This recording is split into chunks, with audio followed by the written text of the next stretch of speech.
Welcome to Top of the Dome Productions, home/office of the unprofessional professionals. I'm your host, Yusuff, joined by my two co-hosts, Elliot, Titania, and this is the Top of the Dome Productions Top Off the Dome Prodcast. That's right, Elliot, our weekly... you pronounced it wrong. It's supposed to be R's, not L's. Elliot, that's it. Elliot-san. It's Sama actually. No, You wish. boy. You wish. In fact, let me take off the honorifics. Back to Arieto. That is our weekly time for our weekly podcast where we go over the news and our Did You Get the Memo, do a performance review, and not that. So okay, this time because of a lack of energy or motivation or whatever you want to call it, there will be libido. Shut up. Don't get into my... you should know about that. Don't get into my business on air, man. It's like, no.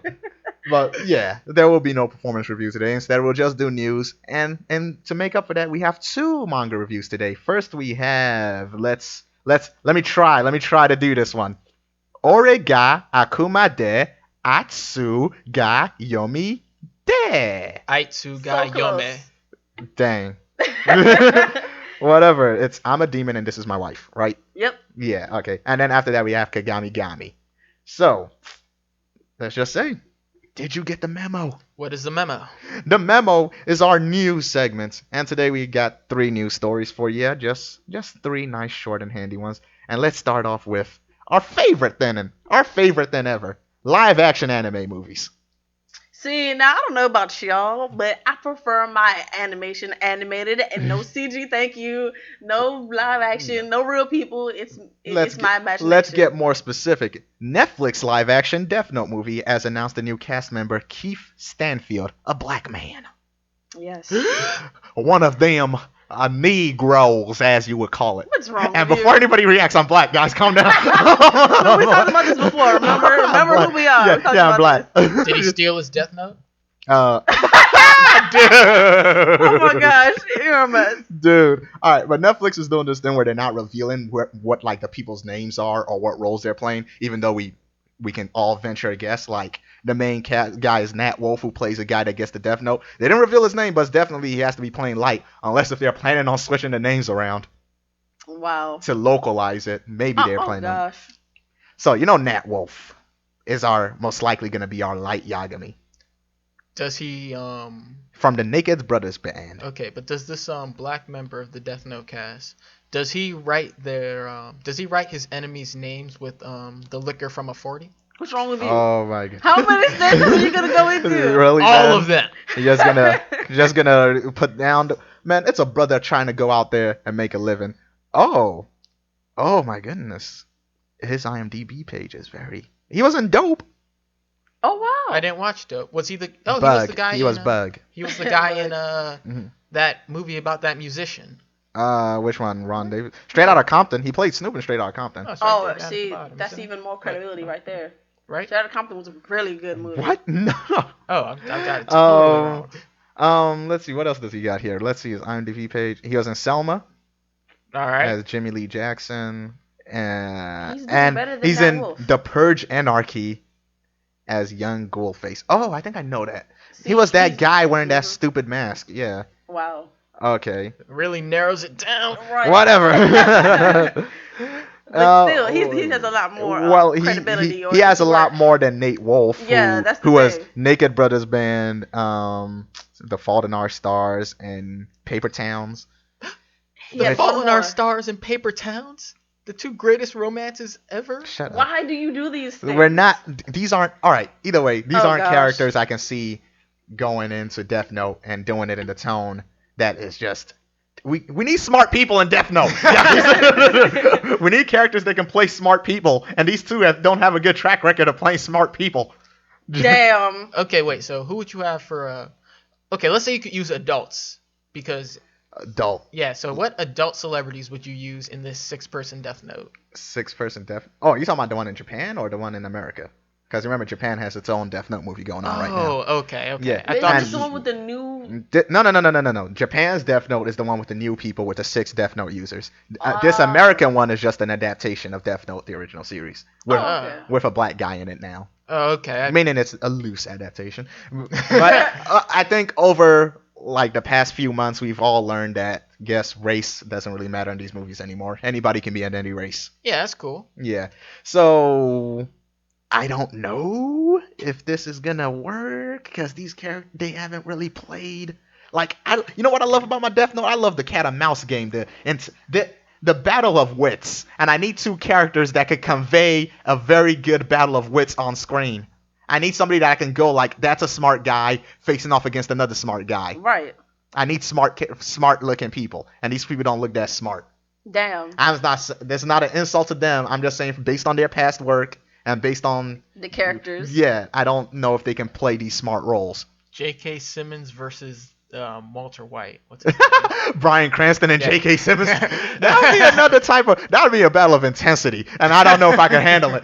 It would just be the room would literally be heating up with the both. Like, I can't take this. Are you dragging the slow? And I am the danger. I'll be like, wow, I can't do it. All right, well, while that's fine. Let's leave it at that until we get more details. I'm going to wait until a trailer. Most likely, I don't think I'm going to do any more stuff on this until we get a trailer. And then I'll judge it relentlessly. So for now, you get a past live action Netflix Death Note, which I'm going to go on a tangent later about a Netflix then. Later. Okay. All right, but next, let's move on to our next news story, which is kind of a repeat from last week's news story about Jojo with Pearl Jam. Pearl Jam. Name of the stand is Pearl Jam. We all agree? Yes, all right? we agree. So Pearl. Stop trying to be the opposition. Agree. So Tonio, the guy who uses Pearl Jam, had these little meals he created for the Okuyasu and the manga. And last week we had they were making tasty steaks based on them. And this week a restaurant just full on made the dishes. Just straight up made Tonio's Italian dishes. Well, look at this way. Our dream came true. There's actually a place where we can go eat the real food. You can straight up just go eat Tonio's cooking. And it looks straight up. They did their best. There's a very nice eye for detail right here. Yeah. With like straight up, it looks exactly like it. Seems like they followed the recipe. The lamb is a little bit pink. It's fucking raw. Here's the thing. I thought, like, according to the anime, I assumed the lamb would have been like fried. Like fried lamb ribs. Yeah. This looks more like a, well, not fried, but roasted. Yeah. It's raw. It's pink in the middle. It's fucking raw, mate. I mean, well, whatever Gordon Ramsay impression, I can't do a good Gordon Ramsay. I don't know. I don't like pink meat. You did like a first grade Gordon Ramsay. Yeah. Wow. I don't like pink in my meat in any meat. I don't like it. I feel like if it starts out pink, you're supposed to change color. I like my medium. I like my medium wells. Medium well. That's how I take my steak. I like my rare foods. No, how can you even like it? It gives you a stomach ache. Rare. Why do you do this to yourself? Blue rare and rare are 2 different things. Dude, cook the fucking food. That's just my thing. Just cook the fucking food, please. Don't sear the outside. Don't just like get a little brown. Cook the food. Let's cook it. That's why we invented fire. We wanted to cook it. Exactly. So I like it though. The pudding or flan or that one. It's pudding. It's flan. Yeah, it's pudding. It's flan. It looks like flan. Yeah. It looks a lot like flan. In Japan, it's pudding. No. In Mexico and everywhere else, it's flan. That's like saying everywhere else it's football, but in America it's soccer. Yeah, and that's why America's wrong. Wait. That's why America's wrong. Wait, hold up. You who would you try to point fingers at? I'm trying to think. He tried to do a Soldier Boy. He's still wrong. It doesn't matter. Anyway. But yeah, it looks good. It actually looks. I don't know. I don't like the same plain effects because I like the fact that my body is normal. The restaurant makes no guarantees that you would have. It will carry your athlete's foot. No, they say so right here. It's a disclaimer. They have to put that up. Oh, no, I'm not talking about those effects. I'm referring to the whole guts popping out, eyes shriveling up. I don't want those effects. By the way, I actually should straight up and just say the restaurant's name because that's very disrespectful. The restaurant is Saint Fauquon. Fauquon. It's a French restaurant actually. Yeah. But yes, they dabbled in some Italian. I just really want there to be a restaurant where there is nothing but food from animes. That would be so That would awesome. be cool. That'd be living my dream right that would there. actually be really cool. That'd be Just my dream. anime. You know, okay, there's a bit of a tangent, but recently I've been going up and I've been watching a lot of YouTube cooking videos for no reason at all whatsoever. My man, Chef John on Food Wishes? No. It started out with Gordon Ramsay, and then I got on this channel, Laura Vitale. I don't know. I don't know who she. What was that reaction about? Yeah. No, just go on. All right, so I've been watching a lot of her cooking videos. So I've been going back and forth between watching Gordon Ramsay's and hers. And I came across this channel called Feast of Fiction, which is exactly what you guys were just talking about. And they make food based on TV shows and stuff, but they're too inconsistent. So is that one where like you have the? It's this Asian guy and this girl. No, I'm thinking of something else. I remember there was once this channel that like made meals based on like the concepts of a movie. I think they did a Lion King one and a Cinderella one. That's weird to me. It may be the same channel. It may be the same channel, but I don't know. The only ones that I see is like on Facebook. I watch the tasty videos. Oh, yes, and you do. Yeah, all the time. All yes, the time. Yes, I do. So much. And you watch them so much that they filter over into our feeds. How is that possible? How do you pull that off? You watch the video so much that they just start streaming into my feed, and I was like, I didn't watch this, and it doesn't even say you shared it or you like. It's just there. It's just like there, like on my feed. First of all, I don't know how that happens because it's not like I watch it every day. I watch it every couple of days, and then I'm serious. I watch it every couple of days because watching it every day is like one video. That's not gonna do me anything. I know. And then there's also this one thing on YouTube, and it's basically this Japanese woman, her and her husband, and apparently not her baby because she had a baby recently, and she just makes authentic Japanese dishes, and she shows the steps and all the types of things you want to get. She kind of talks through it. I just happened to find this on YouTube one day, and I subscribed to the page because I wanted to try some of those things. What we're saying is cooking videos are a dark hole on YouTube. Once you start watching one cooking video, you're stuck. That's it. You can't stop. It's a weird. They pull you in. All I know is right now my YouTube recommended page is just full of nothing but cooking videos from all over the place. Right. Just all food all the time. Which is why I am gonna make banana bread later today, without baking soda. I already tried making the Japanese pudding before. Without baking soda. That's gonna be my secret recipe. Because I don't have it. I told you what you have to do when you get baking soda, man. No. You keep it in your cabinet and you leave it there until you think you need it when you don't do anything. Listen, the last time I had baking soda, I opened it up just to aerate the room because apparently it eliminates odors, right? So you get the Arm & Armor one, right? Yeah. You open the pack, you just leave it open because it's supposed to be some kind of weird natural air freshener. And then basically when I came back to it, like I guess maybe 2 or 3 years later, since the initial purchase of this Arm & Armor, it had nothing but like just dust and just sawdust. That's kind of a long ass time, isn't it? It's been in there for a minute, 3 years. Yeah. And it's because I finally got around to it, like, oh, wait, I need to use baking soda for this then. And I pulled it out and it was just dirt in there. And I was like, maybe I could just pour out the part that had the dirt in it. And then I just kept pouring. And it was well integrated and mixed in. And by the time I reached the bottom, I was like, oh, that's all of it. All right, yeah, no baking soda. And that's how I created my authentic no baking soda cooking technique. Out of just lack of resources. That's just funny. 3 years without the need of baking soda. And that's not even abnormal either. Yeah, because people don't use baking soda normally. It's just there. That's why when I see people buying baking soda, I'm like, you're not going to use this. Especially when I see people buy it in bulk and just large amounts. I'm like, what are you doing? That's the air freshener. They don't want to buy the air freshener. They buy baking soda. Yeah, so, all right, let's move on to our main news story today. And let's say the future is here, guys. Yeah. The future is coming. We're waiting for it ever since the very first one. So Yu-Gi-Oh! Yugi. Yu-Gi-Oh! So some mad genius out there, General Kid on YouTube. I wouldn't say genius. I said mad genius. Did you do it? Do you know how to make? All right, let me tell you what it is. So this guy has made, using the HoloLens, he's made basically Yu-Gi-Oh! Projections live.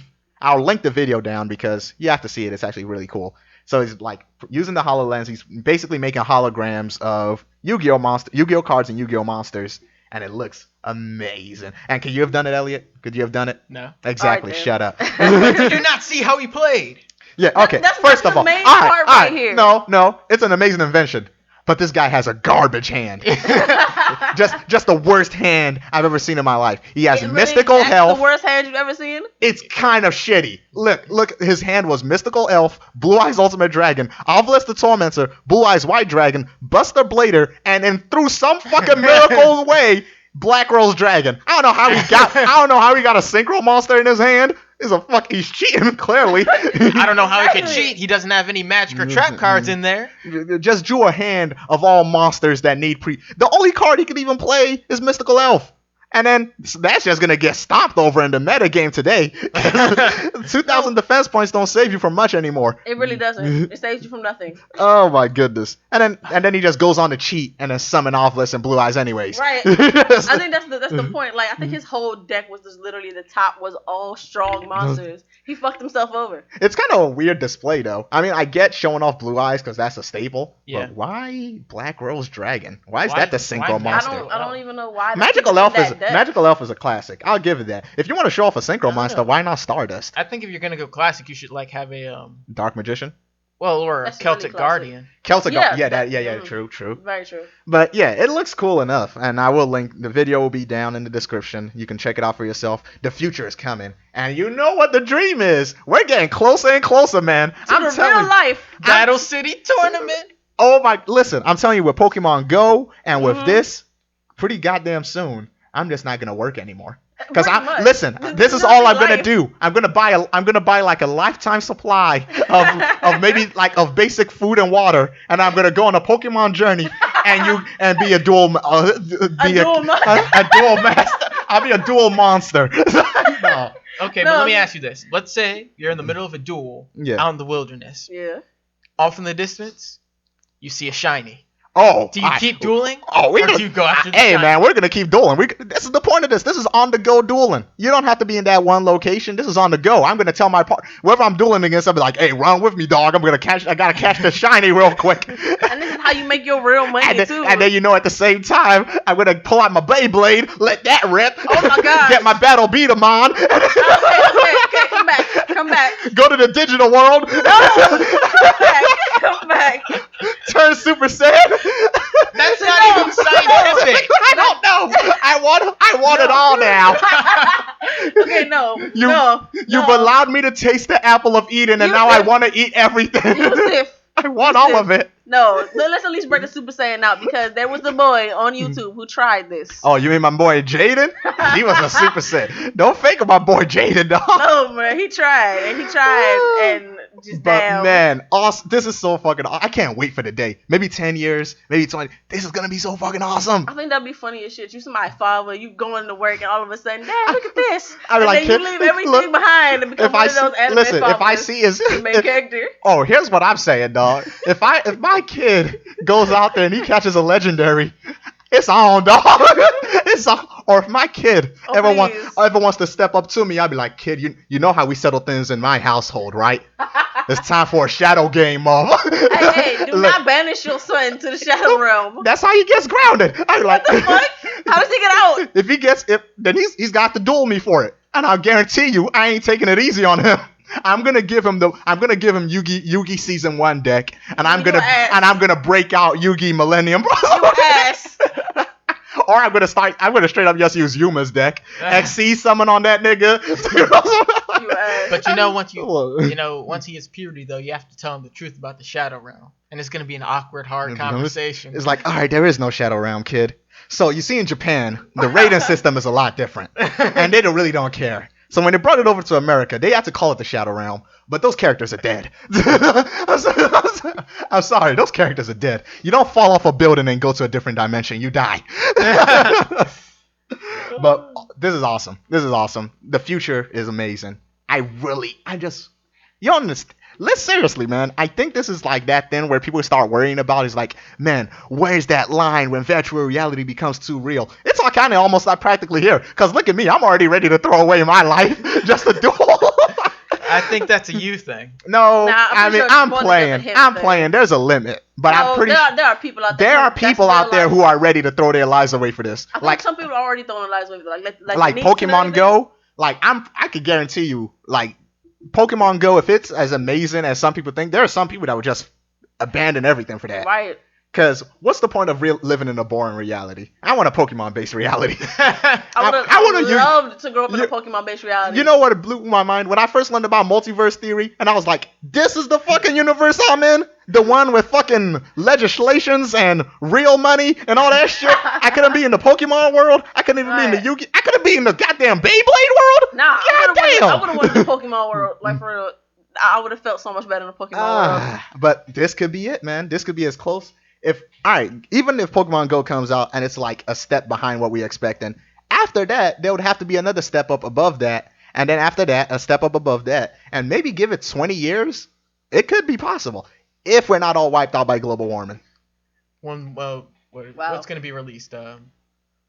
Pokemon refrigerator and Pokemon cabinet, because they're going to run out of colors and letters. Yeah. They're already on Sun and Moon. I guess now we can go on the concept. Maybe we go Pokemon Earth. No, I think they're gonna. Or maybe Pokemon Dimensions. No, I feel like they're gonna go with stars first, and then they're gonna go to dimensions. Pokemon Ophiuchus. Oh my goodness, dude! Why do you always you take every opportunity to bring them up? Every opportunity you get. What? When we're talking about constellations, you take and you said it wrong, esophagus. You take every chance to bring him up. The 13th zodiac. Just every chance you get. Do I? Yes. Huh? Every time we talk about constellations, you always bring them up. And you bring them up in such a smug way. Like you're the only person that knows about the 13th zodiac. Yeah. It's just wicked every time, dude. But so yeah, this is a very convincing look. It's a hopeful. It's hopeful, actually. That's not bad at all, actually. That is not bad. If somebody walked up to me and told me like, "Oh, we got Yu-Gi-Oh holograms," and like they were gonna give me a demonstration, my expectations would be way less than this. Like really low. I feel like it just being. First of all, I'd expect it to be small. I would have expected it to be small because this is almost life size. I mean, that's not the scale of Less the Tormentor, but it's as tall as like a short person.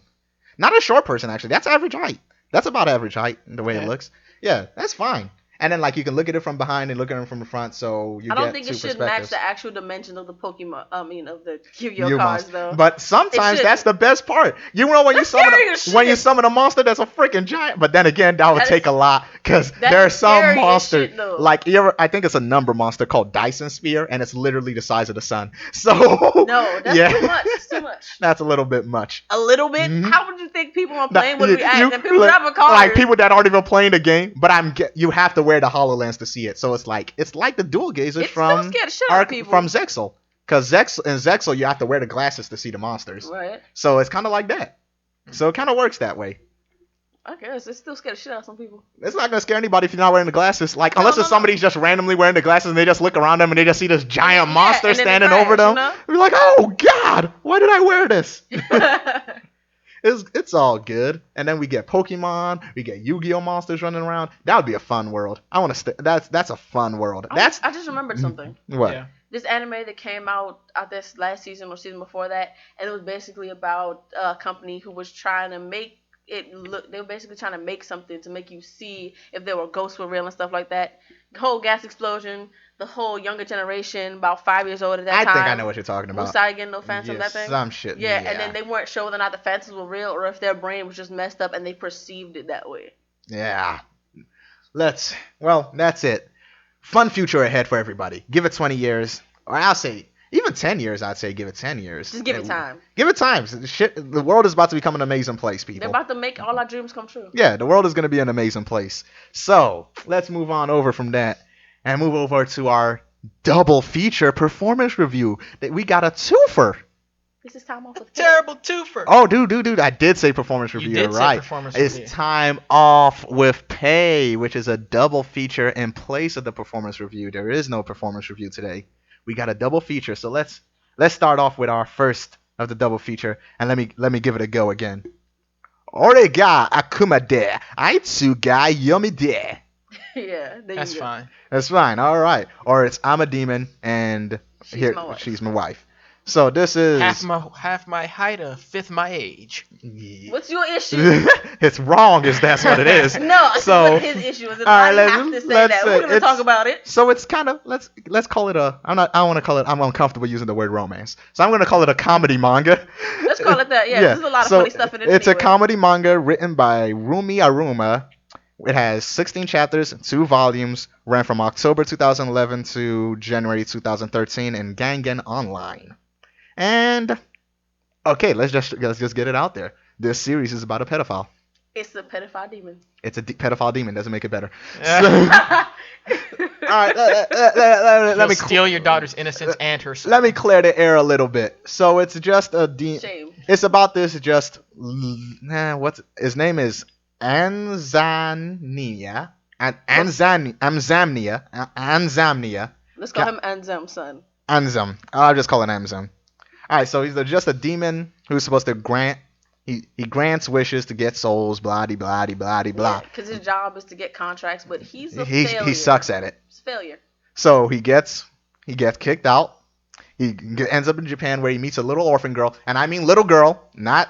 She's a kid. School. She's a child, straight up child, and she's lonely. So her wish is a family, and for some reason, it has to be through marriage. That I guess would be her idea of what a good family is. You know, a good couple have. You know, it's just, I don't know. It's her mindset. So is he supposed to be okay with that? He's not. He's not okay with it. Though. So, but here's the problem. Okay with this. Here's the problem. Even though he's not okay with it, the is. series is. Not just her, but the series itself is in full support of this idea, and that's a problem. Well, there's actually nobody else in the series who thinks that this is a good idea, though. But the series itself is. It doesn't matter what the character's intentions are. As long as the series itself is pushing forth this idea that this is a good idea, that's a problem. Oh, so it's like in Horror in High School where every character is straight, but the series doesn't want you to believe it. Yeah. Right. It's sort of like that. So the series itself wants these two to get married and hook up together, even though she's a child and he's a grown demon. He's a grown demon man. I never understood how that idea came across. Like, it's one thing if you want the demon and the girl, that's common and everything, but why'd it have to be a child? It's weird, man. I don't like it. I don't like these pedophilic series. Right, like I don't condemn it. I don't condone it. I was about to say I don't condemn it. I do condemn it. I don't condone it. Okay, I would understand if it was like, I want a family, and then he just became like a big brother character to her, or if she was a bit older. By a bit, I mean 17. Because then she'd be so At close. least she'd be in the age of consent for Japan, at least. Right. 14's the age of consent. Stop bringing that up! She's not even that. She's 12. She's a child. So she's still illegal. Right. I'm just saying, I would understand if she just wanted them to be close. But this, marriage, and then she's actually asking for married life. Like, she's asking for kisses and hand-holding and putting a balloon under her stomach like she's pregnant. Like, she's doing all this stuff. It's too much. She's a child. She shouldn't be knowing and trying all these things. And honestly, that idea made me uncomfortable the whole reading experience. It's cute. It's a cute series. When you look at her, she's so adorable. Yeah, like, it's a sugar series. It's just cute and adorable, if not formulaic, and that every chapter starts out with the same basic thing. Arguing with her. Right. She Right. wants him to do something. He refuses. He's a jerk. He goes off. Something happens in between. He comes around, and then they learn a life lesson. It's like a sitcom. It's like a sitcom. Pretty It's much. a sitcom thing. If this had an anime, this is all it would be. It was just a It sitcom probably thing. wouldn't even be like a full 24-minute episode. Probably Yeah, 12 minutes for the like whole it's episode. like 5 minutes or 12-minute jumps. They're 12 minutes. very short. It's like Nickelodeon old school stuff. And then at the end of the day, they all restore back to the status quo. But there's a little bit of progression. Status quo's God. Basically, everybody just goes back to their stat. But there's a little bit of progression, as in they're getting a little bit closer and closer, which is uncomfortable as hell. I kind of wish that at some point she'd have accepted the wish. You know, I want to become an adult for you. Like, at least then I wouldn't have much to complain about, because both legally and mentally she would be an adult. She is no. Mentally, she would have still been a child. Nah, because that would have had to change. No, still It would've wrong. had to change. And It's wrong. What's funny is that he's a virgin. It's It's really wrong on a No, lot of. I This just is said what it's I'm. funny. I No, didn't no, that's say what it I'm was saying. right. But that's what I'm talking about with the series being in support of this idea because they keep doing little weird things like that to They're try to trying to make it make it sound right. okay, They're trying to but it make it still okay. doesn't. It's like just because a guy's a virgin Doesn't mean mean it's pedophilia is okay. okay. Yeah. That makes it. Is it just Kinda as bad makes as it it- worse? I don't. It kind of It makes might it be worse. worse. It kind of makes it worse. Because out of all things that you could have went for, you decided I'm a virgin. I'm gonna go after what I think I can manage, and that's what you think you can manage. It's terrible. I don't. It's terrible. I was just uncomfortable through the majority of the series. And let's not. It's sugar. Like this series is straight sugar with its adorable stuff, its cutesy moments, Right. and all that stuff, and even the sappy stuff at the end when he always comes around and turns to her. It's that stuff. I get it appeals in the way that is like, yeah, you're a human person that can feel emotions, so stuff like that would just appeal to you no matter what. But the problem is still that the what I'm supposed to try to agree with and what it's mainly trying to make me appeal and understand and empathize with is the idea of this little girl marrying this grown man. And at the end of the day, I can't do it. I can't. It's never gonna work out. I think what was funny, like this is completely unrelated to the actual premise, but what was funny was when he came to save her at the school, and everybody was like, "Wow!" And then the little girl who's let's just admit it, she's being a little bitch for her age, being a little bitch. Yeah. And she turned to the guy who she was talking so much about because he was crying because of the situation. Like he's fucking 12, he was almost shot. Like he was kidnapped. You know. Yeah, that was a whole kidnap then. Yeah, in the Oh, school, okay. like it's okay for him to cry. She looked at him and said, "We can't be together anymore." I'm like, really? Because he's crying because there was a man 12-year-old at shouldn't gunpoint? date. 12-year-old shouldn't date. That's all I'm saying. There's actually a whole different series about 12-year-olds. 12-year-olds shouldn't date, Elliot. No, but there's actually a whole different series that's out right now. We're talking about 12-year-olds other dating. 12-year-olds, right? We're talking shouldn't about date, 12-year-olds period. shouldn't They're 12. date, period. It's not time for them That's to it, date full shit. stop. 12-year-olds shouldn't date, full stop. That's it. That's fine. But actually, People just want to look into the mind of a child, and at the same time, they don't need to date right all now. right, so let me try to push past Let alone the get concept. married. Let's push back the concept. Aside from that, Mm-hmm. the series has some funny jokes and some funny moments. Most of it's funny. There's no gut busting. I didn't laugh out loud one time. There's none of that. So Hey, the priest. it's humorous. It's humorous, not funny. So humor is not hilarious. Yeah, it makes you smile. It can make you smile, and I guess the most maybe you can chuckle. Maybe I think maybe I'm just into. you're a lot more joyful than I am, so Maybe I that's would. what it is. And it 'Cause takes my comedy. In order for my comedy, the first series that can make me laugh out loud, Assassination Classroom was the only one to pull it off. Was one of the first to Really? pull it off after a long time. No, there are other series. Genkai Shoujo Nozaki-kun every fucking time. Every time. Every time. There's man. not a chapter that doesn't get me a full laugh The out whole of me. thing is a fucking joke, and some of it is one of those like straight face jokes. Like the Yeah. characters make straight faces, and the whole situation they just give up on it. Yeah. Zuri children? True. yeah. Sir Children, that's another one. There's all I'm saying is full bust out laughter. That's a rarity, and this series doesn't have it. It has smiles. I can smile through the whole series Right. if I'm not while I think about the ignoring main premise, ignoring the main premise. I can smile through it. So I guess that's also a benefit because if I can ignore the main if it's funny enough for me to ignore the main premise and still enjoy it Right. on that regard, that's something. That's a point. I'll give it that. I'll give it points on that. But the problem is still the premise is still the premise. Right. It's always gonna be there. It's literally pushing your face the entire way. Yeah, it's because it's always popping up. And even when they brought out, and then everybody's a pedophile. That's Yeah, the they actually make that problem. whole thing. Especially one guy was a pedophile from the very beginning. Like they didn't make him a pedophile. He was already Yeah, one. it was like they see this girl and then they all slowly start converting into pedophile ways. Like because they all think she's so adorable and Yeah. she's so capable and she just deserves so much to the point Yeah, where they decide I I want to understand. make you happy. I understand, like, you seeing somebody working hard and you giving them their proper dues, but that doesn't go into falling in love with them. No, it's okay You're supposed to want to think take she's care of adorable them. Yeah. And like pat on the head and just be like, I want to be family in terms of I want to be your big brother. Like it's okay to be So close. uncomfortable. It's okay to be close in that sense. And you want to But- know? I didn't want to bring it up, but one of these pedophiles is a priest, and Oh God. and that was kind of when I said, "All right, no, I can't do it. You lost me." I finished the series, but that was when I disconnected the whole thing from my brain, and I was like, "I'm gonna be done with this," because this is one of the. Because I'll tell you, I read this series a while ago when I was like in that phase where I read not when I read anything, just when I get bored of the stuff I'm reading and then I just go on a random search and just pick something out. Oh no, I read this when I was done reading all the updates for what I was, already reading. I was like, I'm gonna read something else. This is random. This is a random one. It's a pickup one. Nobody looks for this. Nobody looks for it. Nobody like outright throws it out either. Like, this isn't a recommendation. Hey, I have an awesome series to recommend to you. No. It's about a demon in love with a little girl. Why don't you sit over here? Chris Hansen walks into your house. Every time anybody clicks on this manga, Chris Hansen just walks into your house. They're like, why don't you take a seat over there, sir? He's like, no, you don't understand. She's like a hard-working little girl, and then like, she's an adult, and they're like, why don't you take a seat over there, sir? I was like, I feel like this is the moment where Steve Wilkos would walk through and just... Steve, and then he just starts yelling, like, you little girl, you don't know what's wrong with her, you little girl, and then you okay,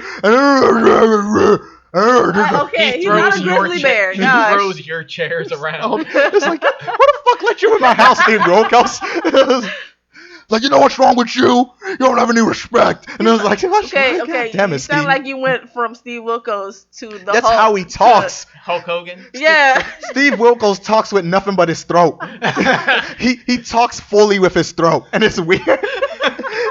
I've never seen a human being pull that off, and it's talking about Hulk Hogan. My head hurts. It's amazing. But anyways, let's wrap this up, because I feel the longer I talk about this, the longer I'm on an FBI watch list.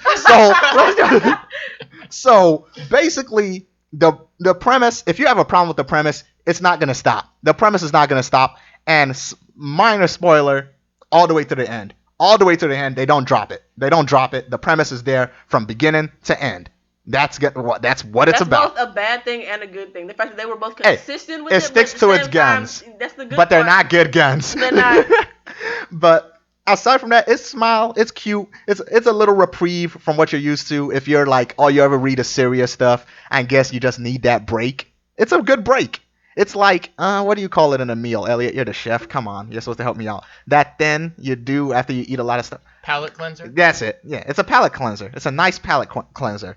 And it's short, 16 chapters, not that long. It's a nice palate cleanser after you read all your usual serious stuff or your horror stuff or your action stuff. It's nothing like that. And it's enjoyable. If you just read too much romance stuff and you're irritated with the fact that it takes them so long to get to one place. Yeah, it's stuff like that. But even with all that being said, I can't outright say this is a good series. It's just a nice, pleaseful one. So I'll give it. Can you not say it's a good series because, okay, the pedophile thing aside, could you still not say it's a good series? Probably not. It's okay. It's one of the most okayest okays of okayington. Are they bland though? They're not bland. It's just an okay series. There's nothing wrong with it. That's what I'm saying. I was gonna give it a 3 just because of how okay it was, but then again, the fact that I really don't have much bad to say about it outside of the premise is enough to go up to a 4. You understand? Yeah, I get it. I think we just started the grading system. Yeah, no. I just always like to explain why I'm giving something because it's not bad. But it's just not really great or good. I meant the fact that we talked about it already, so that's your grade for it. Yeah, it's okay. That's how I define okayisms. Okay, Elliot? He didn't read it. I didn't read this. No, based on what we talked about, do you have anything to say, period? Yeah. Oh, I don't like pedophiles. Why don't you take a seat? Why don't you take a seat right there? Well, did you enjoy this, Titania? Why didn't you take a seat? Why don't you take a seat? First of all, I love cutesy things. Like, I won't say cutesy everything, but I think at some point everything has some way of finding its way to be cute to me.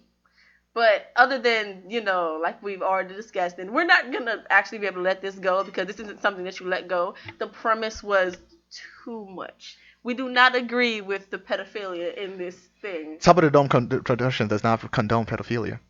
Oh, dude, you might scare off the NAMBLA members. Scare them all. Get the fuck out of here. Any NAMBLA people listening, stop. Go away. We don't want you here.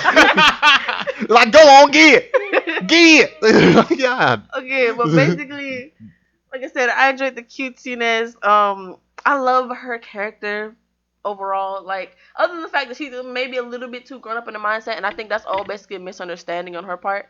She doesn't know what a real family is like. So this is basically how she deems a real family to be. And I believe that based on her background and her overall bubbliness and just the way that she is, that she deserves so much happiness. I wish she could have found a different way. but she still deserves happiness. So this is. I'll give it a 4. A 4. Yeah. Alrighty then. So this is a nice palate cleanser. Not a strong recommendation, but if you just need a change of pace from whatever you're used to, sure, shoot for it. It won't take you that long, and it'll prepare you to read something else. It's an in-between series.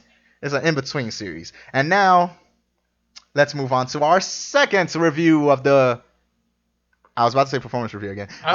Time off with pay. Our second feature I would have just presentation. said like second review of the day. Just. I wanted to rhyme. Shut up. So, all right.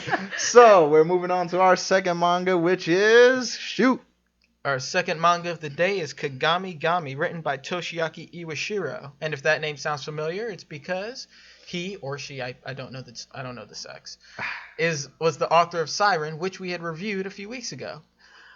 It was published in Weekly Shonen Jump, ran from February 2015 until November of the same year, has 5 volumes and 39 chapters. And I learned something important from this series. What? Never judge what an author has done based on something else they have done. Yeah, don't do It's that. a male. It is a male, okay. Yeah.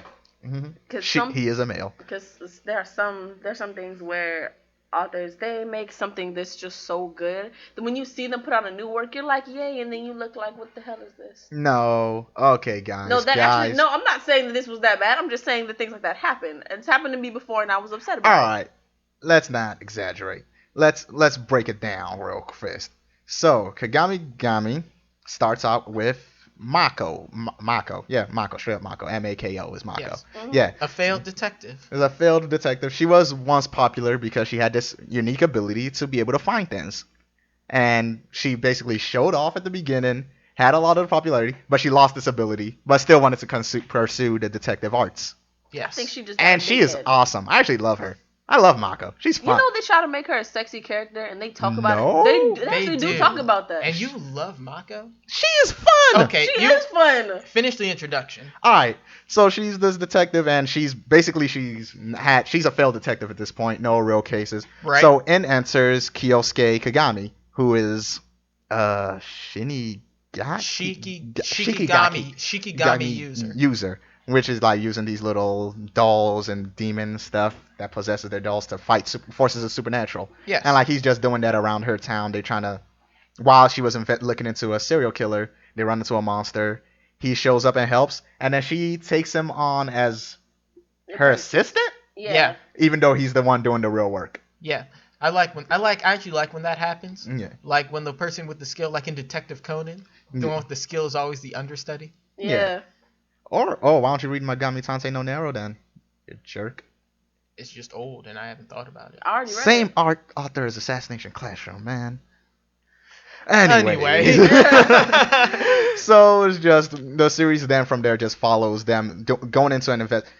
You could tell there was probably plans for this to be a lot more extensive, but There was like I so said, much more could have done. this series only has 41 chapters, which sounds like a lot. 39. 39? Yeah. Yeah. Ooh, 39. Which sounds like a lot, but until you consider... It's a weekly and not a monthly. It's a weekly, and when you start reading it, the story actually developed within those few chapters is not plenty at all. They had one main thing, because the whole thing follows them trying to track down this serial killer using Shikigamis to kill people, and also turn other people into Shikigami users through force. Right. And that's like the main storyline is them going to find this person. And you could tell the plan was probably for them to find that guy, beat him. He turns out that person is part of a bigger organization, and they go on from there. Yeah, there was so much they could have done. That was definitely the plan, but the series never got to do that because it has one of the most rushed endings I've seen in quite some time. Yeah, the way they did that and the way they messed with Mako's powers, it just made me feel like, what was her power really? It had to be more than what they actually made it be, but they never built on that. They didn't have time to. They also never built on his background. They sort of did. We got enough. He's the chosen one. Is basically all you need. Yeah, but when it comes to pacing, like it had a rushed ending, but like the beginning also felt pretty rushed. No, I felt rushed through the entire thing. Okay, Really? All right, that's why I gotta disagree with you on that. The beginning was typical shonen stuff. It was typical. Here are two leads, and here are their day-to-day adventures. The only thing I'll say is they introduced a third member way too early. Yeah, I know, but that's the thing though. They didn't have enough day-to-day adventures in the beginning. Yeah, that's the one thing that irritated me. Like he went to school. He went to school for one day. Yeah, that was I hate. One that day. do that. They went through so much connections to get him into school for one day. Yeah, and in the center they move on to like the, I guess, mini boss of the series. Yeah, and then they do their tournament arc, which was whoo. Another tournament unfinished. That was the fastest. That shit was was breakneck speed tournament arc. No, don't forget, they did Seven Deadly Sins recently just did a pretty fast tournament arc, but this was bad. This was like the full. Okay, here's the problem with this one, because this was the full tournament arc. It wasn't an interruption. Like you said, they finished it. But no, they didn't. Yes, they did. No, they didn't. They didn't? They didn't. God damn it, Shonen. They only had like 2 main battles. Nobody else was there at the time. That's they what never I'm finished saying. It. Yeah, but the 2 main battles, that shit was breakneck speed, because it was like, here's the fight you need to see. Here's a clip of that fight. Here's one panel for that other fight. Here's a flashback for that last fight. Here's this guy talking about this fight he did. They didn't even do the semifinals though. Yeah, they did not. So that shit, it was just fast. Yeah. It was like the semifinals was interrupted by dimensions. It was like you Breaking blink apart. and you missed it. Yeah, pretty much. This whole series was you blinked and you missed it. I wish I blinked more so I could have missed it. Don't be a jerk. Yeah. It had good stuff in there. Like I said, which I don't know why you guys are hating. I like Mako. I know I hate Mako. Like I was just saying, they tried to make her a sexy character. She wasn't trying to be sexy. No, I feel like she was... Okay, look, from the beginning they did a panty shot, right?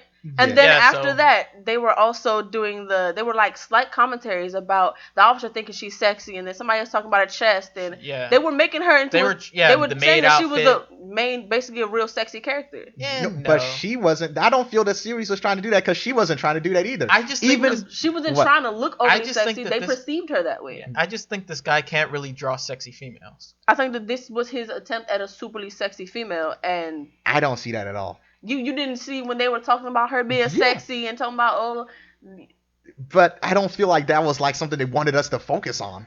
It couldn't Do help you, because Elliot? she was the main female character, so it came up in a clumsy enough way, for what time she popped up on screen. I thought she'd have more screen time. Yeah, my problem with Mako is that she's just so, like, I get it. When I get characters who are always trying to go above and beyond what they can do, and are always like trying, no, take me with you.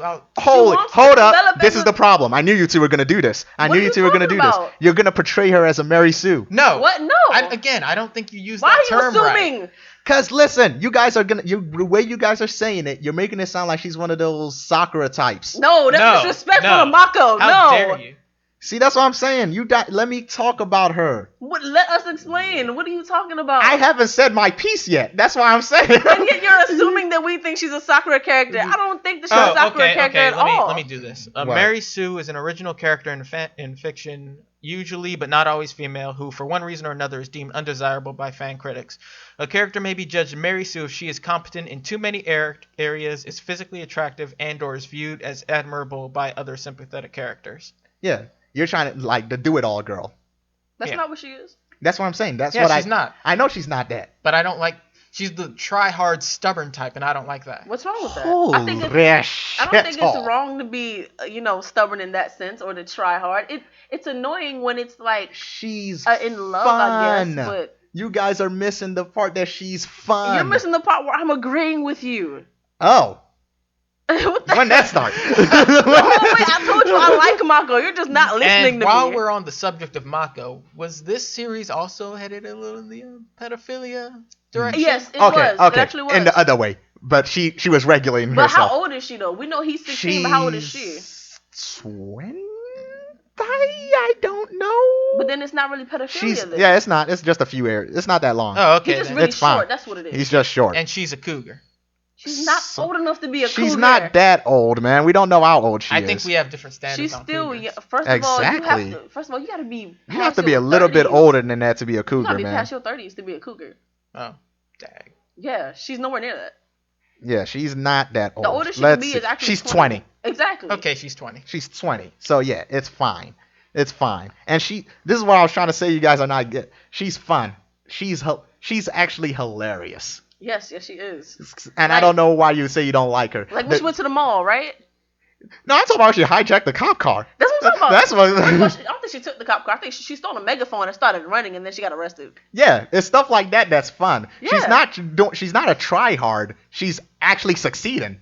That's not a try hard in character. She's not somebody that goes out there and like she wants to help and then like the bad guy slaps her away. She actually goes in and she puts in some good What was assistance. really funny about that was when I think she was in the maid outfit or the waitress outfit, and she was trying to fight, but she doesn't really have fighting powers. And then what is it? Zakimaru the demon saved her? Yeah. Or was it Rashomaru saved her? It's Zakimaru. That's another thing. Zakimaru. It's another thing that made me feel the series was rushed. His entire character arc was way too fast. Yeah, that was super fast. Like he went from being super cowardly, which is fine.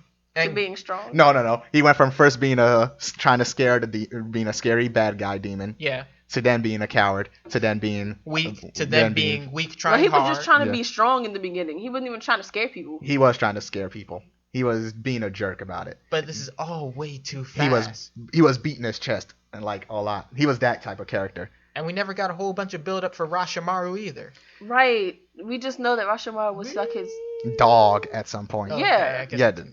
That was the name of his dog. That's all we know. Yeah. I assumed it was like the dog, and he like died and put his spirit into the something. I don't know. Maybe, I think the dog that's what it was. chose to become his Shikigami though. I think that's it would make sense that way. He wouldn't. Yeah, that would make sense. It would want to be with him. It always wants to be with him. Yeah, it seems like we're all just coming back to the point that every single thing in this series, while interesting and good, is just so fast. And I don't agree with you. The beginning was kind of fine. The beginning was fine except for the introduction of the third person and then the introduction of the organization. That was way early. That was an organization of dicks. No one in there was likable. Really? Everyone was an awful person. Really? Even the one who he just likes the two girls, but he's not a bad person. If they weren't bad people, they were bad characters. All right, what about the dude that like had this. You can't even think of their names. I don't know his name. He didn't have a I didn't want to say split personality, but you know who I'm talking about. The guy that looks all nervousy in 1 second and then turns into that little shark suit. Yeah. He was the only good one. He was the only. He was probably my favorite part of the series. He was my debito. He was too good for this. Come on. I wouldn't. What's his name?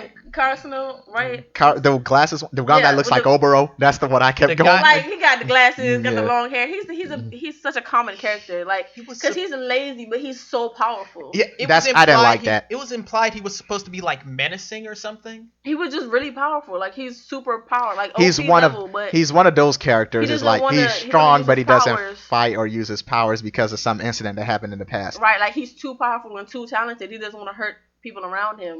And then he's just getting stronger without trying, and I wasn't really up for that. That wasn't really. Yeah.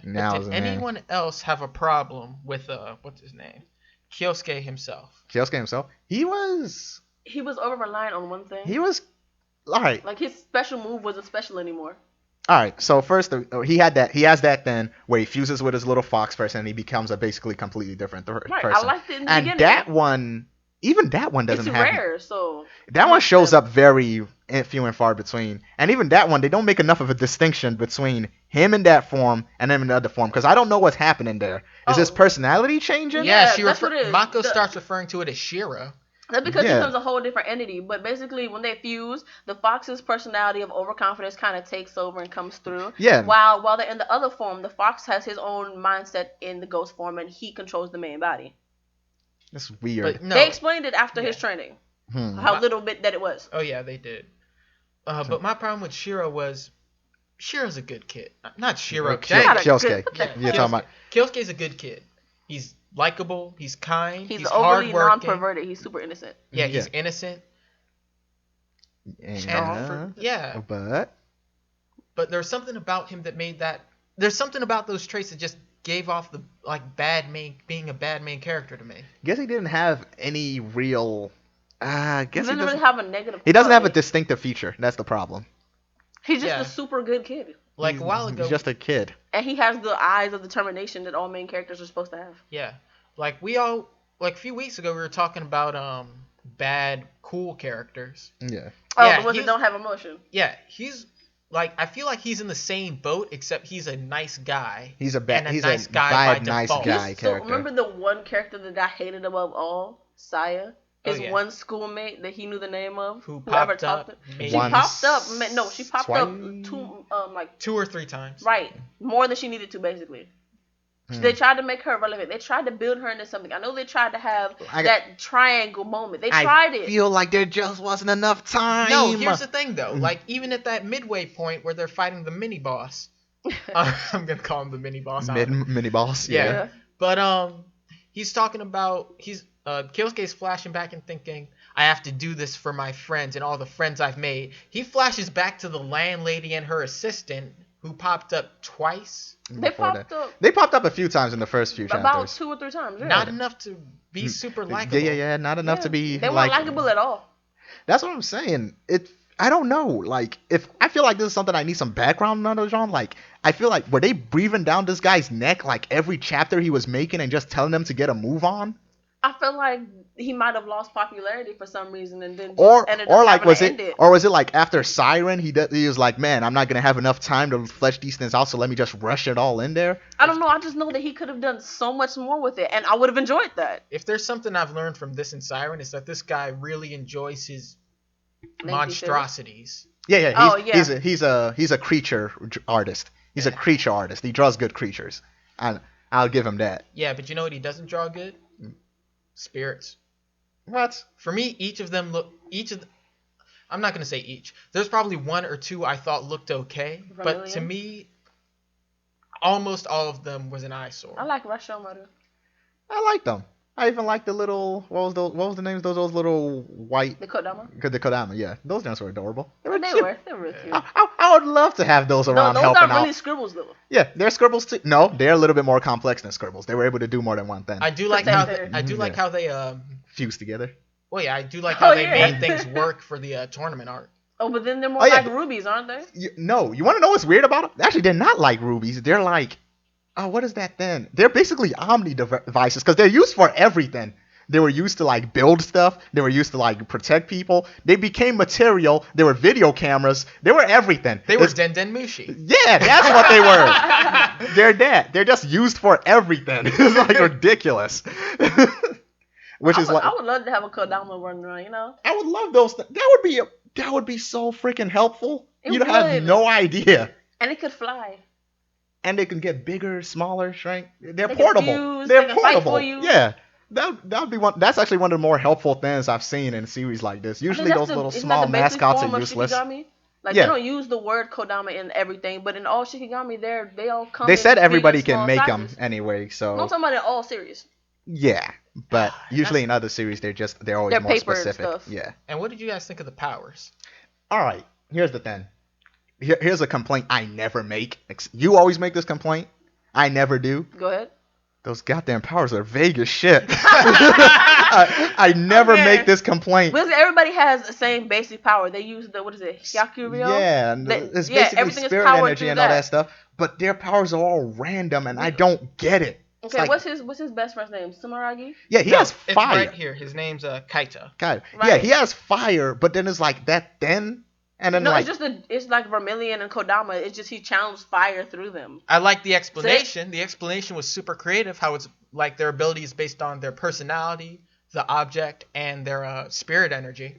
Yeah, but then that's how the Kodama changed form. Yeah, but then it just went straight to fire. And that's his basic energy. Like that's the thing I think they talked about that a little bit. That's what he's proficient in. Like if you're proficient in burst.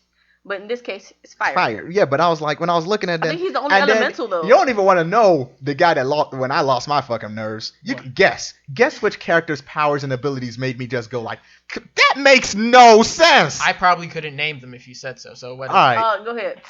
Asshole with the eye patch. Inuboshi. Yeah, Inuboshi. I was like, what? I don't think we don't even know what his basic power was. It just came back with a chain, right? First of all, it breaks the rules because it's something he inherited and has been passed down from his family. He took that from his actual house, though. Yeah, but I'm saying it breaks the rules of like you develop your own power and all that special and all that stuff because that shit just exists. But in that case, the fox is like that too because it wasn't exactly his power.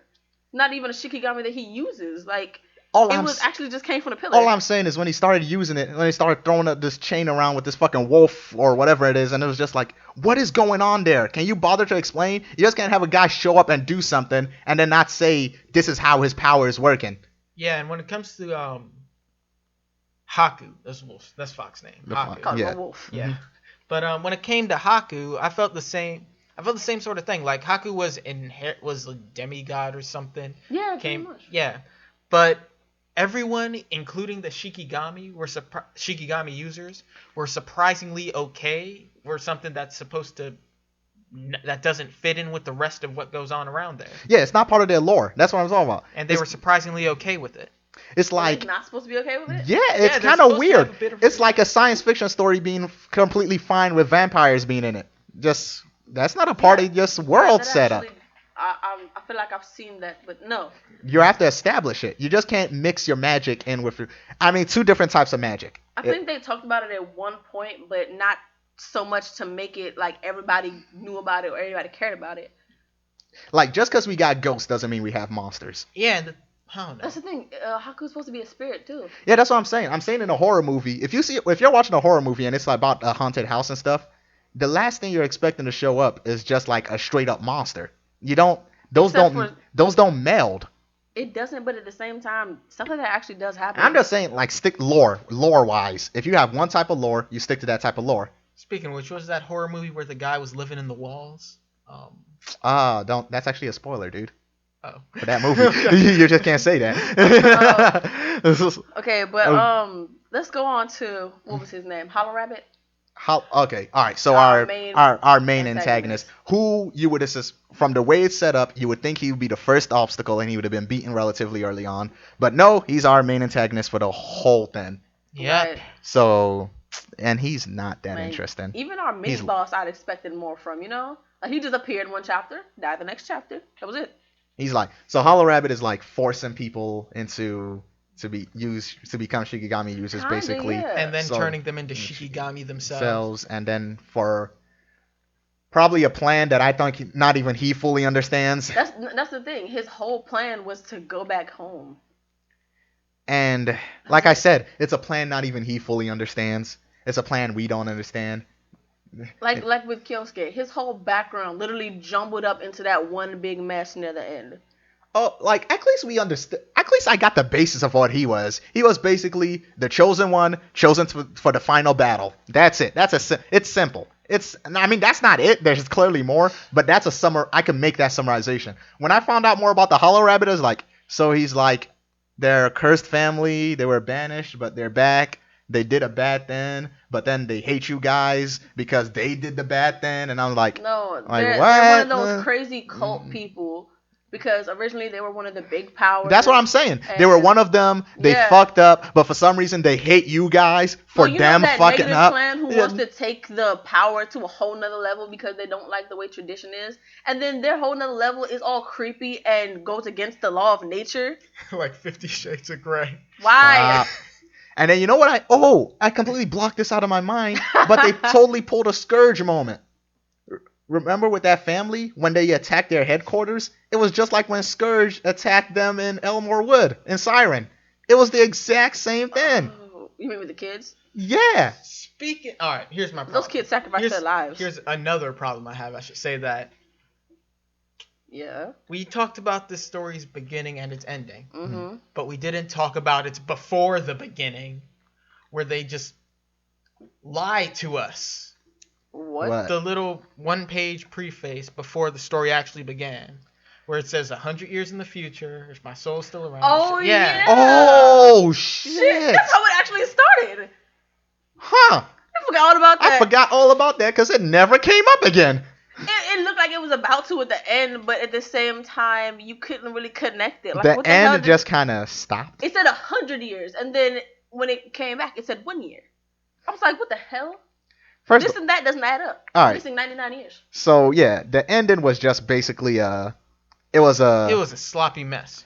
It was. The beginning was a sloppy mess. When was the middle was a sloppy mess too. That's not even. I was gonna say Takamagahara, but Takamagahara just stopped. It This did. one- It Takamanga stopped trying. Takamagahara stopped abruptly. Yeah. This one stopped on broken legs and tried to keep going.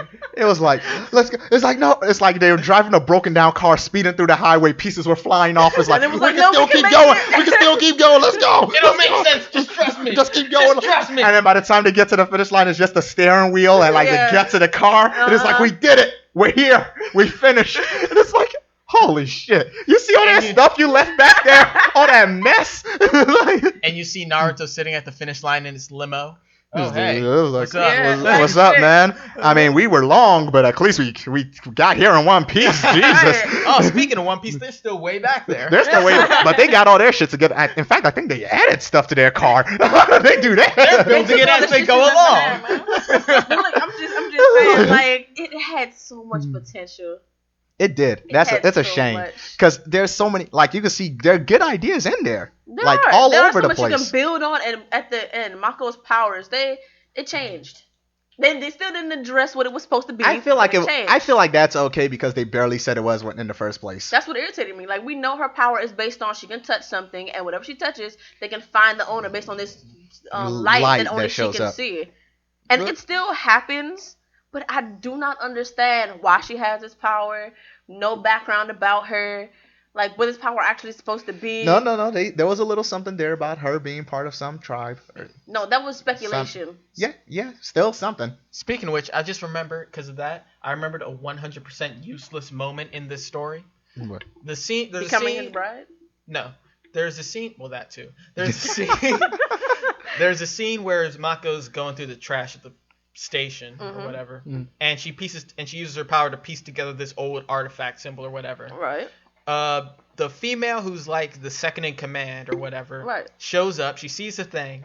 She goes off. She's about to tell somebody, and then the bad stuff happens. Oh Right. yeah. It was too late. They didn't find out. Yeah, that was really. Yeah, but it was easier to just not have any of that happen. Yeah, because that felt like a keep her busy moment. I think nobody That would was have a- known. No, they would have still known who was there because he Yeah, said yeah. it. Yeah, but we Said would. it. Yeah, we as an audience This didn't need to know that because we didn't even know what that symbol was until someone else told Yeah, us. yeah. It was Right. a keep her busy moment. That was a give her something to do moment. That's all Because she she really wasn't wanted doing to it. do. Because she wasn't doing anything in the actual story, so they had her do this investigation thing. Right, they were just like, you're so a she would have. detective and you have this Yeah. power. It's very intriguing. Let's put it to work. That was busybody work. That was That's all it was. Especially just, while just to everybody give her else something was- to do. And then they attacked, which was straight up. In fact, right now I'm remembering in my head, I'm mixing up Scourge with that attack because it was very similar. It was a very similar Okay, type let's of. go to the elite team that was supposed to be made, right? Yeah, The elite team eventually ended up being made anyway after everything happened. that's what the tournament was supposed to be for, and it ended up Exactly. not mattering. And It first, didn't. and next, then that boss has a stupid power. That's not boss type power. You mean You the just whale hate thing? whales. I do hate whales. I fucking hate whales. He But it's had a he stupid had an power enchanted anyways. You have whale something- and an enchanted sword. He hates a samurai grana. Kind of was. That's pretty much what it is. So much wasted potential. I know. It's too bad, honestly. So, I don't know how to grade this one. What should I grade it on? What it could have been or what it actually is? You should always both. grade on what Do it both. is. What it is? Yeah. I want you to do both. All right. If I was gonna say based on what it could have been, 5, definitely. If this Easily. had time to like flush out all that stuff and really build up on this world, You could have given 5. more background and actual character development. Had for certain longer people. fights. Right. Had an ending that Had made better sense. fights. Actually give us foreshadowing to the ending before it got there instead of just dumping all the information about who these people Explaining are. the beginning. Yeah, are just it would have definitely been Or a 5. not lying to us in the beginning of the story. But based on what it actually is, what was actually on paper, what made it to print, and what I read, I'm sorry, this is a 3. Yeah. This is pretty a much. 3. It can't be any higher. I'm not. It's not garbage because it still has potential, which is, It and was it's still not. interesting to me, And it's still wanted to interesting. go through It was so- rushed and it has a lot of mistakes, but it's not. I can't say it's too bad. So this is a 3 series on what it actually is on paper. Right. And that's my. What you got to Titania to tap blah blah blah blah. So, Okay, I don't know where you were going with that. I but- lost the word. Okay, but I'd agree with you. It is a 3 because it had so much missing and it added in so much stuff that it clearly wasn't going to answer. So it would have to be a 3, but based on what it could have been, I feel like it had the potential to be as good as Siren. It had the potential. It had the potential, yes. Yeah. All right. What say ye, Rieto? Whenever I start, I didn't know a thing about Kagamigami when I selected it to start reading. I didn't even know it was by the same guy who made Siren. But whenever I read something, I always try to start from like a 4 and try to either work my way up or down from there. And on top of everything I just said, I could never at some point in the series, I just stopped caring and started wishing how much more I wanted to read Shaman King. You and your Shaman King, Shaman man. King was good. If your spirit is strong. I'm talking about the manga. Nope. I didn't watch the anime. I didn't get to see it. Yeah. But if you want a strong series that I would recommend that's about spirits, I would go with Shaman King. With this, it's just too rushed, it's too short, not enough character development, but they want us to follow these very quick, deep events. It's not the worst thing ever, but it is a 3. Yeah, it's a 3. They answered one question. One of the problems, they do want you to be invested in it, but they don't give you enough to be invested. They answered one question though. What happened to his eye? Oh yeah. I think that was the only question I can think of right now that actually answered. Oh, I totally forgot. You remember his friend, quote unquote, his subordinate, right, quote the one unquote, who was too into him, who was definitely not his life partner. Clearly not. Like, come on, guys. Like, he had way too much of an obsession with him to the point where he injured other people who did wrong. Like, yeah, and then even at the end, he was starting to come around too. I think they were gonna be official. I think that's what was trying to happen there. Like, his love was finally. If they had time, damn it. Well, even though after the year, had the nothing first changed gay between manga them. What character. the hell? In a non-gay series. Yeah. Okay. Well, Think about it. No, because maybe what's the genre for this again? This is shonen. Right, in this type of series, okay. Shonen series don't have gay characters, do they? Yeah, in the shonen series, because I saw a different one. It was a romance series. No, but Bon Clay gay? Was he just eccentric? There is a world of Bon Clay was gay. Oh, okay. I'm sorry, from what series? One Piece. Because the little Okama Way people, I thought they were all just. I thought they were just all trannies, not gay. No, they're gay. They were all after Sandra. They're a big mix of a lot of things, but yeah, they're gay. Oh, okay. All right. That's cool. That's nice of you, One Piece. Alrighty then. So this has been Yusuff, Elliot, Titania, and that is our review. But what? It's like no, we're pretty much done. But I did have this one more thing. Because remember earlier I said I had something I wanted to talk to you about Netflix. Yeah. What about it? All right. So Voltron, Legendary Defenders, What about came it? out on Netflix, and I watched the whole thing. Oh yeah, that's Really? right. Netflix releases the Everything at once. Yeah. Oh, and that's a problem. It was what bad. happened? No. Okay. Here's the problem. This pissed me off for a very long time, and it took me a minute. It took me a minute to calm down for it. All right. So you know when we were talking about rushed endings, Yes. and then I brought up Takamaga Haru, which just stopped. Yeah. This fucking series had the fucking gall to stop.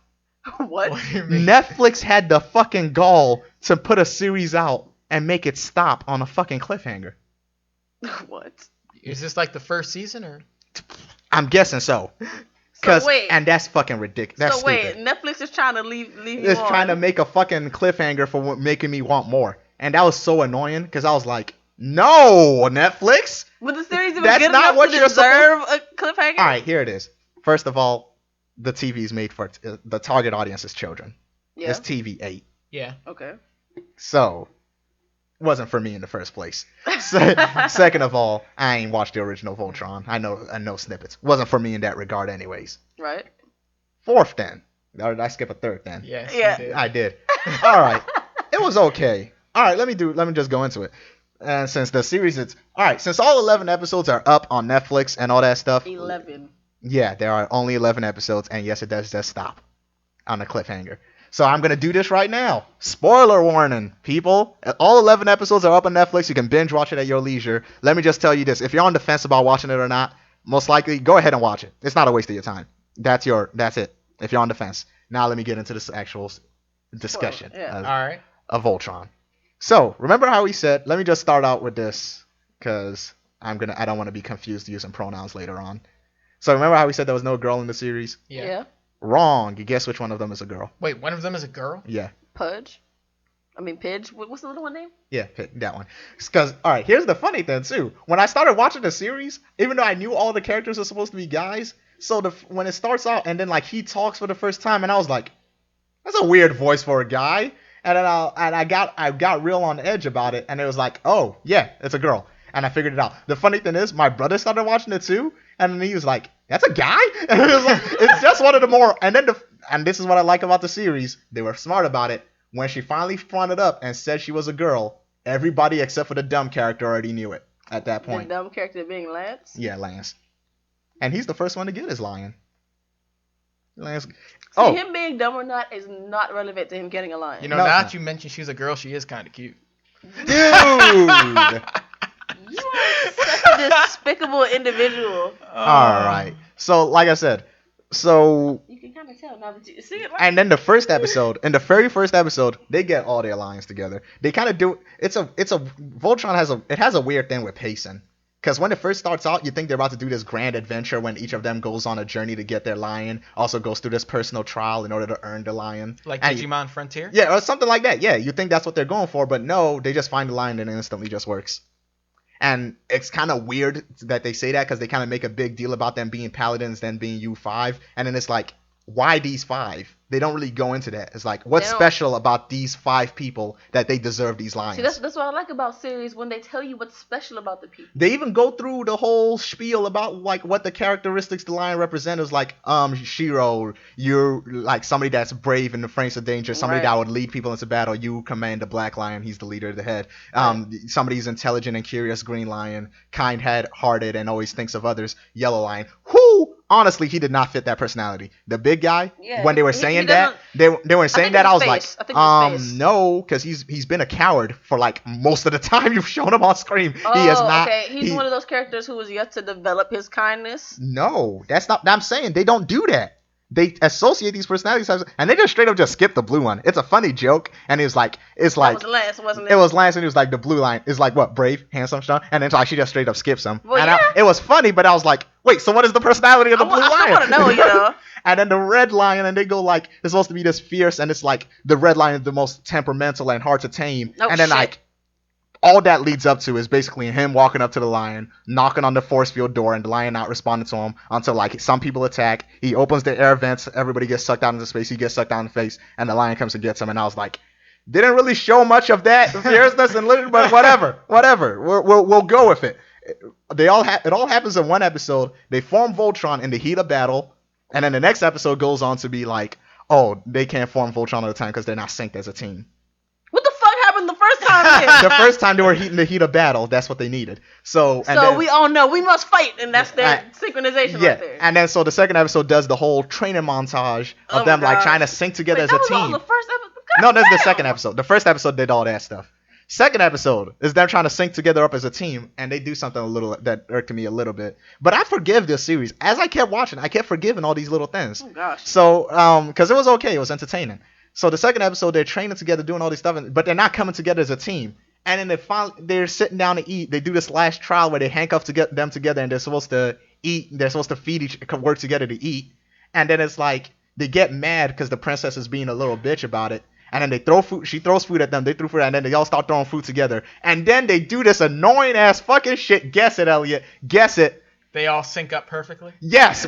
It's like she goes like, "Don't you see what you guys are doing? You're working together as a team." It was like, "Yeah, we are. Let's go form Voltron." Literally just like that. And then they go to form Voltron, and I'm like, "Wow." No, this is what I would have done in that situation. If she had put that out, I would have thrown more food at her and said, like, what the hell? It was like, I was just like, wow, guys, really? They were really, this is really lazy. That was a few cringeworthy moments. And then it's just stuff like that when it's like, they're abusing the Netflix formula, which is why I was upset. Netflix formula guarantees you don't have time stamps. Your episodes could be as long as you want them to be. The first episode was an hour and some minutes long. And then the next few episodes were 23 minutes long each. The other thing, too, is Netflix doesn't have a episode cap. You can make 24, you can make 100 episodes. I mean, as long as it's all in the budget. And released it once. Yeah, no, released it once. That's what I'm saying. And then you release it all at once, so you're supposed to have a complete season. But they didn't go for that. And I understand even if you wanted to make more, you could have at least defeated the bad guy. Okay, hold on. Do you think they ran out of the budget because their first episode was too long, so they didn't even complete it? Oh! I can show you the scene where they used up all the budget. There is one scene. Listen, I guarantee you, and I think anybody that's watched the series knows what I'm talking about. There is one scene when they use literally all the budget, all of it, in one scene, and I was like, that's probably what happened. I'll show it to you. I'll show it to you when I'm done. Anybody that watches it knows what the scene is. You just go like, wow, the quality just multiplied by like 1,000, like one scene. And then they used it all. It was about forming of something for Voltron. And then here's the other thing. You know the whole Voltron sword? Yeah. Sort of a big deal. Okay. They kind of get it for nothing. It was just like, boom, the lion's telling me to do something. Form sword. And then they formed the sword and they just had it for the rest on. And then here's the other thing that confuses the heck out of me. All right, so did you think the red guy was going to be the main character? Through trailer computers and all that stuff. I mean, yeah, I thought so. All right, they do a good job of splitting the attention well between all 5 of them, but there's a lot of I feel like there was a creative disagreement at some point in the series of whether the red guy was supposed to be important or not. I feel like he was important. I want Shiro. I want character. Keith. I want Pidge. Shut up. And then the name Keith is it felt so out of place every time I heard it. Like, that's why I didn't think he was gonna be the main character. You're the most Asian Keith ever. No, pretty much. It's so out of place every time because everybody else has a very unique name. Even Lance even though it's generic, it's still like not a name I expect to hear if I go to my local mall. Right, you never really meet anybody named Lance. And then every time they just said Keith, it was just weird. But anyways, there was a lot of times when stuff was going on with him, and then we would just leave it.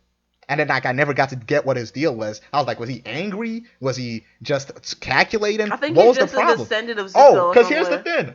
Remember that trailer I showed you guys when it was like, when they were talking about the rivalry between Lance and Keith? First of all, we never see it. First of all, only Lance knew about this rivalry. Yeah, but like I'm saying, we never see them actually being in class together because when it starts out, Keith has already been kicked out for disobedient problems. We don't even find out what he did there. Isn't that why he stole Shiro in the first place? No, they're not even related. You think they're brothers, don't you? No, I just thought that they were close. No, they're not. What the Shiro hell? is he's just a ace pilot that went out into space and went missing, and then he's very famous for that. What the hell? How old is Shiro? He's pretty old. I think he's a commander or lieutenant something. He has a pretty high rank. So wait, he's an old man just sitting here with his. He's not an children. old man. He's still relatively young. He's just older than them. Is Lance Sokka? Lance? He looks like Sokka. In a sense, yeah. That's Sokka's real son. All right, he's in a way, but he's Does more. Sokka have kids? I don't think he does. No. He's more. Well, I guess he kind of is. He's like, all right, how do I say? He's season 2 Sokka, like butt of jokes, but like still get shit done. Okay. Yeah. What was the best Sokka though? Season 3 Sokka. The one where he actually upgraded himself with the sword and the fighting. I'm not saying he's not that capable. That's why I'm saying season 2 Sokka. Of course not. He doesn't look that capable. But he's not super incapable. Yeah, he's not super incapable. Wasn't the first Sokka more serious? No, he was completely useless. I said more serious, not like his attitude. Because don't forget, he wasn't making all them jokes until like later on. Right. Like I said, you guys made me lose my point. We don't need to go back into this anyway. I had a point here that you guys just made me lose. Okay, what's the point? Much like Voltron. So, no. It's not a bad series at all. Here's the problem, though. I did see, like, the star rating. You know, Netflix does star ratings, and everybody was just giving this a 5 for no real reason. There was no reason for that. Yeah, well, they're overdoing How many ratings were there? Were there like 2? There was a lot. No, people love this series. And it's a lot of blind love. It's just a straight up loving it as a fact of what it is. Yeah. It's not a lot of, like, just looking into what it actually does right. Because the pacing is... because it's a combination of Avatar and Voltron. Yeah. The pacing is really bad, honestly. It's not... It's like noticeable. They just skip a lot of things you think would be like, this is standard stuff that you have to establish when you're doing a show about a team. You have to build these characters' relationship to each other. They did do a good job with Lance and Keith because I thought that would be annoying, but it wasn't. Really? It got better. Like as it went on, there was even a funny thing which it's funny. It was like Lance got like into this situation where like he was badly injured, and then Keith came to help him, and then like it was like they bonded, and when Lance woke back up, he lost some of his memory of that event, and then he was like, and they were talking about how close he was like, wait, aren't we friends now? Like we bonded. wounded, and then he just walked away. And it was funny for hear Keith say that because he's been such a serious error on all that stuff. Well, Keith wants friends too. Yeah, that's why he's Zuko, man. I'm telling you, like he's more Zuko than Mako.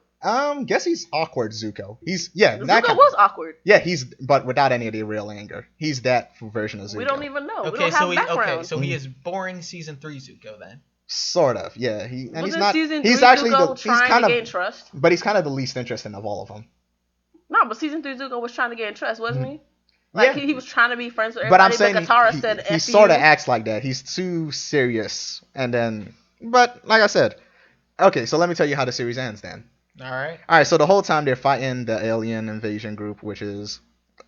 All right. First of all, the reason they're fighting them is kind of it's a weird flashback because I don't know how to feel about this. So they talk about a long time ago on this planet where Voltron was, and this army was invading, and then the king of that planet, when this army was invading them, was like at their freaking doorstep. He goes like, his daughter's like, let's form Voltron and fight, and then he goes like, no, we're gonna run and hide instead. And I was like, what? What kind of leader are you, dog? It reminds me of a certain leader that I can't remember right now. King Boomy? Yeah, but he waited to fight on a stronger day. This king was just like, nah, man, we're screwed. Like, we can't do it. We can't fight. Scatter Voltron away. Let's hide. It was sort of like that. These aliens, they weren't penguins, were they? No, why would they be penguins? They were pink. They're purposely pink. There was a series I saw, and the aliens were actually like penguins, and it got real complicated and gross and kind of nasty and perverted. Anyway, the princess is the one that guides them. She's the one you saw in the trailer. She's the princess of this planet. Puss, so. Yeah, he really was. Like they even had a retroactive moment when he was like, yeah, that was a mistake. I should have formed Voltron and fought. Yeah, no shit. Like you guys size up Voltron as this ultimate super weapon. Why did you think you should not have formed Voltron and fought? Right. It's like, there was no reason for not to fight. So like I'm saying they're fighting this main army general guy in the last episode. He alright, here's the other thing they kept doing that was weirding me out. They kept trying to do this little thing about like throwing shade on like the leader character of like what he's supposed to have this dark side or something, but they kept going back and forth on it. They kept reneging on it. Talking about Shiro? Yeah, Shiro, because he has a robot arm. First of all, he has a robot arm which is like from when he was captured by the aliens initially, and like they took him and he became their gladiator, and they gave him this robot arm that he uses to fight. And you would think that would come back and be a major plot point that like, oh, he has this robot arm, maybe they can control him through it, or maybe that's how they keep finding him. Nope. Never brings up again. But then they always gonna make a gladiator point, like his strength comes from his gladiator training. Or yeah, like that. But they always bring up these things. Like there was one episode when they talking about like he had like this bloodlust or something like that, and then they take it away, go at the end. No, he didn't have a bloodlust. He was just pretending. Then there was another time when this villain was like all up in his head talking about how he was unfit to be a pilot because of something wrong with him. And then they just still don't go far on that. And another time, and then the last episode, the bad guy takes over his line and kicks him out. And then you'll think he would have to go through some trial or some shit. And then no, he just gets right back into the fucking line and he's fine again. And it's like, what are you guys trying to do with this character? What do you want with him? Like, what are you trying to establish? Like he can have so much background and so much plot point to just it just enhance the story so much. We're like, nah, that's a lot of work. It's not working. And then at the end of here's what happens at the last episode. The princess gets captured. Of course. Hey. She shouldn't have gotten captured because first she got captured in a very dumb way. It's like it was the most progressive and unprogressive thing I've seen because they showed us why she shouldn't be a captured princess in distress. Because first of all, they go on this planet where they've been guessed like the aliens are using for fuel and it's important and whatever. Which is they also introduced this MacGuffin that can heal any injury because Keith gets burnt, the liquid falls on him, he heals right up. See, I told you he's Zuko. They really putting a lot of Zuko shit into this. So he only gets burned on his arm. So still fire. But like it's a MacGuffin liquid that heals up anything. And he's wearing red. So he the princess goes she's gonna go undercover as an alien because her species can freaking camouflage themselves as other species. I'm sorry. That shit popped up at the last moment. No, wait. The princess is a whole nother species. Yeah, she's a whole species. She's not human. She looks like an alien. Yeah. Like an 80s style of alien. She looks elf. She's just an elf. And then she transforms. In the wrong series. She transforms into this. She transforms into one of the enemy aliens, right? So while she's transformed, she and Shiro infiltrate this ship, and it's to get some information, right? So some people find them, and then she starts fighting, and she's strong. She badass. Like, no, she's physically strong. I'm not saying she's strong in fighting. Like, she picked one of them joints up and threw it into like some other joints, and I'm like, she's physically strong. That's so like, badass, they though. start getting overwhelmed and they start running into the shit, and like, it gets to this point where like these enemies are at the door, and she takes the door and she starts like pushing it in against like these other robots, pulling it out, what is and she's she? fucking physically strong, and she's doing this. No, what is she? She's an alien, like I said. No, what is her race called? Like, I don't know. It's a alien They made didn't up. say what I the would hell. I would make a Yato tribe joke, but you Yeah, guys didn't so- watch Gintama. So Shiro comes up, like she's trying to close the door, and he starts using his robot arm to like try to meld the door open, and then she starts going like, "Go, there's not enough time," and all that stuff. And I was like, "The fuck are you talking about? The both of you have easily taken down some of these robots before. If you open those doors, I think you could take down the first wave, and then both of you can escape together, or you can just both escape together right now. You don't need to hold the door. There's no reason to do that." So it was such a weird moment because I was like, you just showed how strong she is. We already know Shiro's a fighter. You guys take down 2 or 3 of these robots very easily. So what's the problem here? And then like she throws Shiro into the ship and the door closes and like all the robots come in and take her down. And I'm like, What? It's like- She could have easily fended off every last one of those. So and then the last episode is She to could have go. punched the ground and ran away. Like, what the hell? And then the last episode is to go rescue the princess. Then they go to the main base of these people. Which while they were there, I don't know. This is always my plan. Whenever I go to whenever I see a main base of a villain, the plan is always just blow it up. Blow it up much. before you leave, please. But they just start shooting around. In fact, he was blowing up his own base more than they were. He was one of those villains. I think it would have been funny if they'd have used that to their advantage. Like, They look didn't. him over here. I was waiting for them to do that, but they didn't. So they saved the princess. They all get into their little gate. There was also this other weird thing that showed up, like one of the aliens is a traitor. I didn't know what that was about. Guess that was more bait for season 2. So they get in their ship. They open a warp gate, and like the bad guy fires this last bit of energy at them that like goes through the warp gate with them. It starts causing trouble, and then all the lions get scattered through the warp gate, and that's where it ends. What the hell? With 7 stars. the characters inside of him. So I already know. You can guess what's gonna happen season, or maybe I can't because every time I expect it to just do the basic simple stuff, they don't. It doesn't. Because it's like what I would guess is like they all go to different places where they have to train and earn some stuff. Or earn their stripes, or they meet these indigenous race Are of they doing people. that One Piece thing? No, not that. That's what you would expect them to do. I'm His face got so mad. But yeah, I don't think that's what they're going to do. But that's where it ended, and like I was very upset when it ended like that, because I was like, "What the fuck? You weren't good enough to pull that shit off. No, you're not good enough to end like that." Okay, no, like when you first said they were all off into their own warp gates, it reminded me of a series I started watching randomly. Shosoka Henke Gyro Zeta. That's pretty much like a transformation thing, and they're like children, and in their world, everybody can drive cars. Even the kids can drive cars. What does this have to do with that? It's just the fact that the way that it didn't really end. That's the weird part. It just stopped at some point. Like, Yeah. completely stopped. I hate when series just and stop. the main character who was transforming in his was like the legendary driving robot, whatever. And he just happened to fall into a hole one day. He was fighting and he fell into a warp hole, and the girl he liked was in a warp hole, and they fell into the same one and ended up somewhere in the future. Anywho. Like 10 years in the future. It made no sense. It stopped and it made no sense. So basically, they stopped on the hopes they would get their season 2, which they're definitely going to get because fan reviews are raving in and they're all good. Overly positive, I think. Yeah. Overly. Yeah. But it's not bad. It's just, Not that good. they just did not take advantage of the Netflix formula the way they should have. You're supposed to use the Netflix formula to tell a complete story. Right. Even if you want to make a season 2, you still have to tell a complete story. Right. Your season 2 will be something completely different. Yeah. You can have other aliens show up. You can have the invasion of like maybe after you defeat these aliens that are like ruling over the universe, it goes like, oh man, maybe we shouldn't have defeated them because them ruling the universe the way they did with their strong iron fist was keeping at back all these other ragtag horrible group of people. But Right. given the way that it is, what if they change up the whole scenario completely and decide that they're gonna raid into a whole different place, and now realizing they're raiding this place without knowing that they're actually the evil aliens in the situation? Nah, no, that would have been too much. It's Voltron. Let's keep it to Defender of the Universe, which is a lofty title. It's a very lofty title. That's a lot to take in. Defender of the Universe, guys. You guys are freeing Girl. one planet at a time. You haven't earned Defender of the Universe yet. But anyways, using the Netflix rating system, which is 5 stars, 3.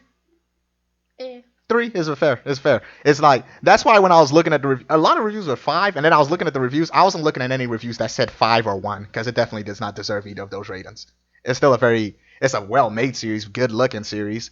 Voice acting isn't bad, except for that Pidgeon. I think they did that on purpose, just so even the audience would have a little moment to go like, "There's no way that's a guy."